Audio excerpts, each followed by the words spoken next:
नमस्कार दोस्तों, स्वागत है आपका हालचाल न्यूज में। पूरे देश के कई बड़े राज्यों में एसआईआर यानी स्पेशल इंटेंसिव रिवीजन प्रक्रिया तेजी से चल रही है और इसी दौरान केंद्र सरकार ने आधार कार्ड से जुड़े कुछ नए नियम और बड़े बदलाव लागू कर दिए हैं। ये बदलाव जानना इसलिए बेहद महत्वपूर्ण है क्योंकि आधार कार्ड लगभग हर भारतीय के पास मौजूद एक पहचान पत्र है। आमतौर पर लोग ये मानकर चलते हैं कि आधार कार्ड सबसे मजबूत और भरोसेमंद दस्तावेज है और इसी के दम पर वे बैंक से लेकर सरकारी योजना तक हर काम पूरा कर लेते हैं। लेकिन अब समय आ चुका है कि आप आधार से जुड़े नए कानूनों और संशोधनों को अच्छी तरह समझ लें, क्योंकि जो एसआईआर प्रक्रिया 12 राज्यों में चल रही है उसका बड़ा प्रभाव इन्हीं राज्यों के नागरिकों पर पड़ने वाला है। लेकिन दोस्तों, आगे बढ़ने से पहले एक छोटी सी बात। आप लोग वीडियो पूरा देखते हो, पूरी जानकारी लेते हो, लेकिन चैनल को सब्सक्राइब बहुत कम लोग करते हैं। हम लगातार दिन रात मेहनत करके आपके लिए ऐसी जरूरी खबरें तैयार करते हैं, इसलिए वीडियो को लाइक करें, चैनल को सब्सक्राइब करें और कमेंट में बताएं कि आप ये वीडियो कहां से देख रहे हैं। चलिए अब मुख्य बात पर आते हैं। दोस्तों, सरकार द्वारा जारी किए गए नए निर्देशों के अनुसार अब आधार कार्ड को पहले जैसा पक्का या अंतिम प्रमाण नहीं माना जाएगा। आप जानते हैं कि आधार कार्ड पैन कार्ड बनवाने में, बैंक खाता खोलने में, ड्राइविंग लाइसेंस के आवेदन में, स्कूल एडमिशन में, सरकारी योजनाओं में और लगभग हर जगह पहचान पत्र के रूप में उपयोग होता है। लेकिन यदि आप ये सोचते हैं कि आपके आधार कार्ड पर लिखा नाम, जन्म तिथि या पता पूरी तरह वैध और अंतिम माना जाएगा, तो अब ये सही नहीं है। सरकार ने साफ कर दिया है कि आधार पर दर्ज जन्म तिथि को जन्म का पक्का प्रमाण नहीं माना जाएगा।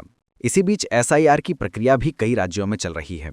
लोग घर घर जाकर गणना प्रपत्र दे रहे हैं और कई लोग ये फॉर्म भरकर जमा भी कर चुके हैं।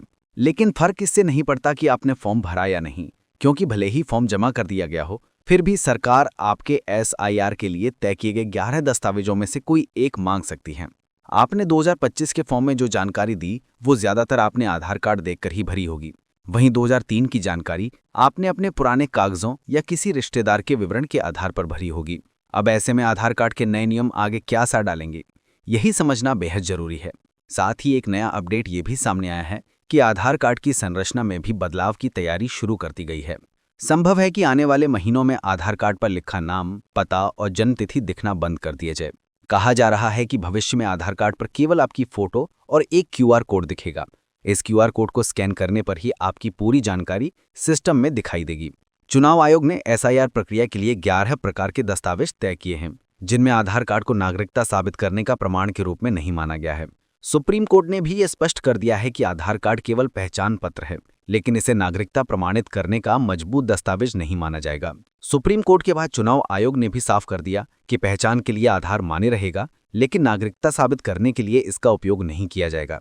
यूआईडीएआई ने भी कह दिया है कि आधार कार्ड पर दर्ज जन्म तिथि, पता या अन्य विवरण नागरिकता का प्रमाण नहीं माने जाएंगे। पहले कई जगह लोग जन्म प्रमाण पत्र बनवाते समय आधार कार्ड की फोटोकॉपी लगाकर आवेदन दे देते थे, लेकिन यूआईडीएआई ने स्पष्ट कर दिया है कि जन्म प्रमाण पत्र बनवाते समय आधार को जन्मतिथि के प्रमाण के रूप में स्वीकार नहीं किया जाएगा, क्योंकि आधार बनाते समय जन्मतिथि दर्ज कराने के लिए किसी मूल प्रमाण की आवश्यकता नहीं होती। आधार पर वह जन्मतिथि लिख दी जाती है जो व्यक्ति मौखिक रूप से बताता है। इसी वजह से इसे सही या अंतिम जन्मतिथि का प्रमाण नहीं माना जाता। इसी कारण आधार कार्ड पर हमेशा लिखा होता है कि ये सिर्फ पहचान पत्र है, जन्म प्रमाण नहीं। चुनाव आयोग के 11 दस्तावेजों की सूची इसलिए बनाई गई है क्योंकि सभी लोगों के पास एक जैसा कागज होना संभव नहीं है, लेकिन इनमें से 3 से 6 दस्तावेज तो हर व्यक्ति को रखना ही चाहिए। सबसे पहला और महत्वपूर्ण दस्तावेज है जन्म प्रमाण पत्र। इसके बाद दूसरा प्रमुख दस्तावेज है पासपोर्ट। भले ही विदेश जाने का प्लान ना हो, लेकिन पासपोर्ट एक बेहद मजबूत दस्तावेज है। ये भविष्य में दस्तावेज सत्यापन के समय आपको काफी काम आएगा। ये सभी दस्तावेज उन लोगों से मांगे जाएंगे जिन्होंने 2003 का विवरण नहीं दिया या उनका रिकॉर्ड मैच नहीं हुआ। 9 दिसंबर को जारी होने वाली ड्राफ्ट सूची अंतिम नहीं होगी। ये सिर्फ इसलिए जांचने के लिए है कि किसका फॉर्म सही भरा गया, किसकी जानकारी कंप्यूटर में मेल नहीं खा रही, किसने गलती की या 2003 की जानकारी छोड़ दी। नाम, जन्मतिथि और अन्य विवरणों में अंतर मिलने पर 11 दस्तावेजों में से कोई एक मांगा जाएगा। जन्म प्रमाण पत्र और पासपोर्ट के बाद तीसरा महत्वपूर्ण दस्तावेज है निवास प्रमाण पत्र। इसे बनवाना भी काफी आसान है। इसके अलावा हाई स्कूल की मार्कशीट भी बेहद महत्वपूर्ण है, क्योंकि इसमें आपकी जन्मतिथि दर्ज होती है। यदि आपकी मार्कशीट में आपके नाम या माता पिता के नाम में कोई गलती है तो उसे तुरंत सुधारें। यही विवरण आपके आधार पर भी वैसा ही होना चाहिए। अब बात आती है 1987 से पहले जन्म लेने वालों की। ऐसे लोगों का नाम 2003 की वोटर सूची में होना चाहिए था। यदि आगे चलकर दस्तावेजों की मांग की गई तो उन्हें केवल एक मजबूत प्रमाण देना होगा जो उनकी जन्म तिथि या जन्म स्थान साबित करे। अंतिम मतदाता सूची 7 फरवरी को जारी होगी। इसके बाद आता है वह समूह जिसका जन्म 1987 से 2 दिसंबर 2004 के बीच हुआ।